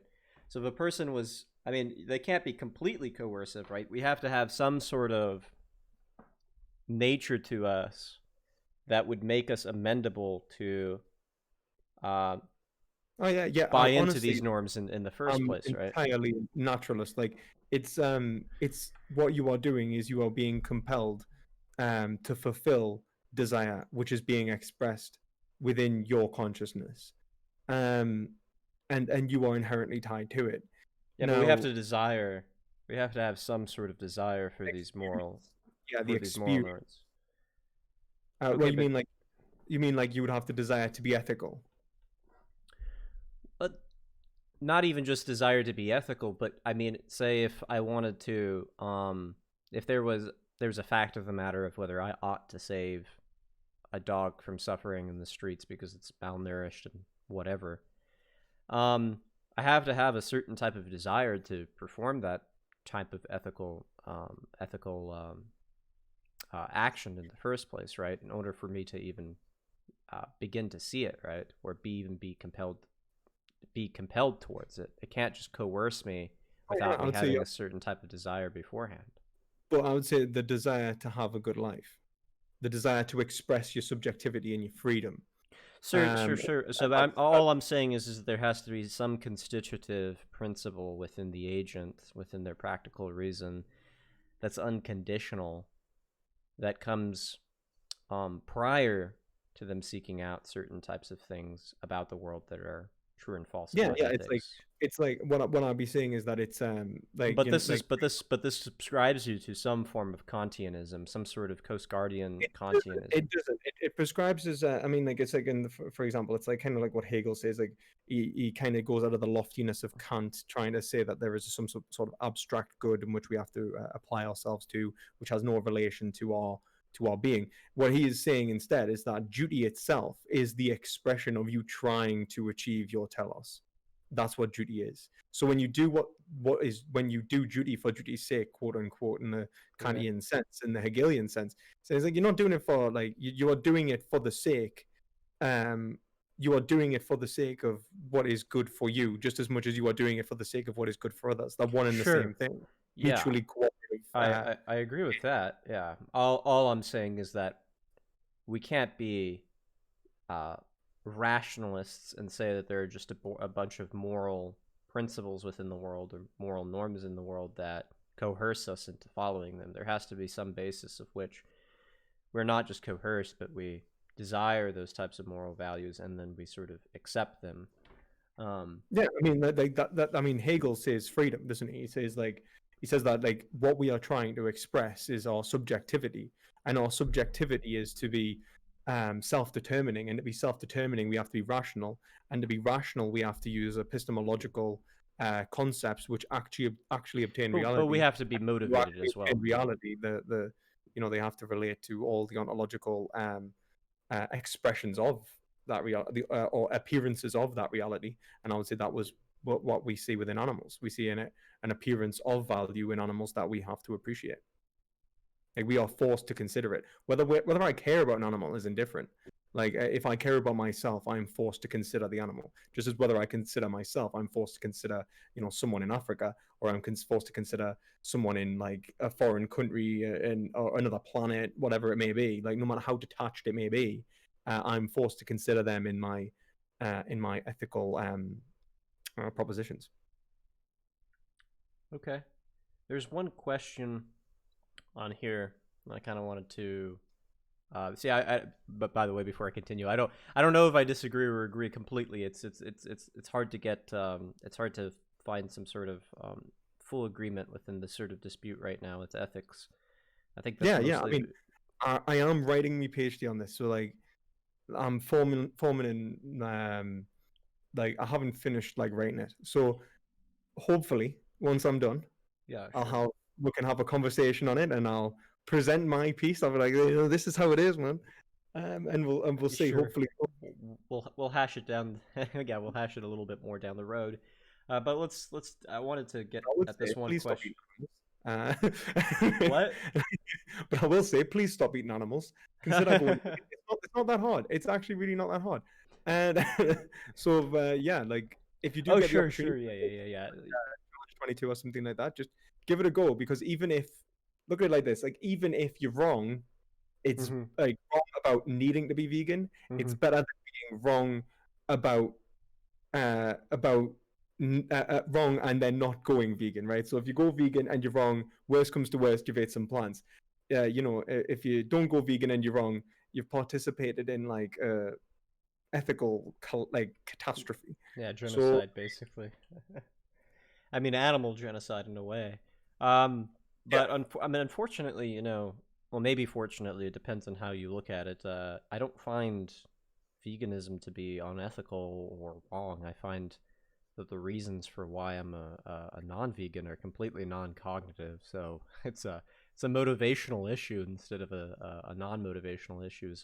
As horrible as that may sound. Watch some like motivational speakers, you know. No, I have. Dude, I have have. you watched Gary Yourofsky before? What's that? Have you seen a guy called Gary Yourofsky before? I think he's quite a motivational speaker in this regard, like in terms of like the expressing the immediacy of why you should go vegan. I think he's pretty good. So if you get the chance to watch Gary, I think it's the greatest speech you'll ever hear. That's what it's called. I'll send you a link to it after this. But it's I think like if it is a motivational issue, I think he's pretty good. He motivated me anyway. I see. Yeah, I mean, I don't know if I buy into, say, certain types of arguments like name the trait. I don't particularly see anything wrong with that type of argument. If one wants to remain internally consistent, that they have to have some sort of, trait that's non-equalizable. If I get the terminology correct, I'm not too terribly familiar with the argument between you two. Going off on that, it's just think of it as modal marginal trace. That's all it is. Possible, like comparing possible worlds, each with their own being, in which you evaluate as being having value or not, and if you affirm that something has value and doesn't have value at any point in that time, then you're committing a contradiction. And that's kind of like all it is. It's just marginal traits split over many worlds. So rather than saying like, look at like this person who's got a disability, you instead say that look at this like being in world 12 that's like, I don't know, got cow legs and shit. Yeah, I know. I have thought about that a little bit, although I don't really particularly have them. I never found to have too much motivation to invest in it because, it's not like I disagree with veganism. Even if the name the trait argument didn't work, it just seems like I would just hop into intuitive ethical beliefs that I have. It's just like, okay, well, the suffering of the animal, like the industry that we're in, just the overall consciousness that it has, and probably being aware that it's in pain. And then just the idea of, well, I mean, does the idea of something that's not self-aware and not a creature that's not thinking propositionally, is their suffering greater or not as great as a person that, does have propositional language and self-consciousness, and they're being eaten? And it might be the case that their suffering is even worse than ours. So all these things have kind of like popped into my head, and I don't really have a huge reason for rejecting veganism altogether.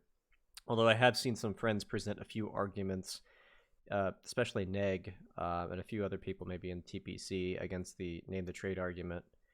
So yeah, it's mostly non-cognitive. Argument against veganism itself, not name the trait. Just absolutely send them my way. Like I love debating these things, and I do it on my channel. Like one of the big things I do is like vegan debates. It's really hard to find people who are actually willing to debate. Well, I wouldn't mind reading into some literature about it, like Coast Guard's book on animals and the ethics with animals. I can't remember the name of the book. Let me look it up real quick. I know she does. Oh yeah, fellow creatures are obligations to other animals. Like she does that book that I really wanted to read since I really enjoy her writing. But there is one thing I wanted to do this question. Well, it just now deleted. But the question was something about. Yeah, I won't be able to remember it. Looks like one of the members and what they had to say about Hegel and this sort of ethics of recognition is now gone.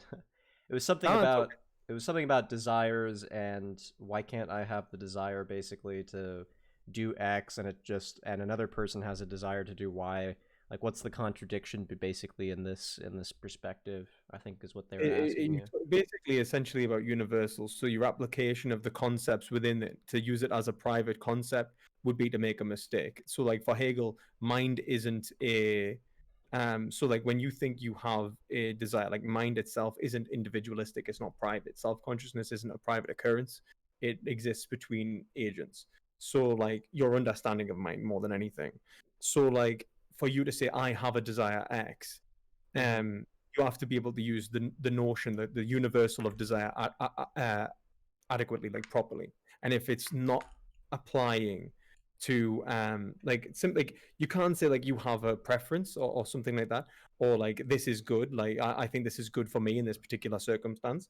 um Sorry, like actually that would be the contradiction. So like to say you desire X would be fine, say you have the action urging process, but if you were to say like this will relate to something which I actually want to achieve, like this will be good for me, and so I want to seek it, that's where the contradiction will occur, in whether the evaluation of whether it actually is good or bad, in which you're applying that universal evaluation, which allows you to obtain whether, which allows you to actually modify the content of your desires and have second order desires. So like the whole point is, if you were to say that, if you were to affirm that preferences are not inherently intuitively correct, which I don't think most people do, then and not only that, I mean, I would make an argument against like why that's wrong anyway, but like just for the crack, like I can't be bothered, I need the toilet.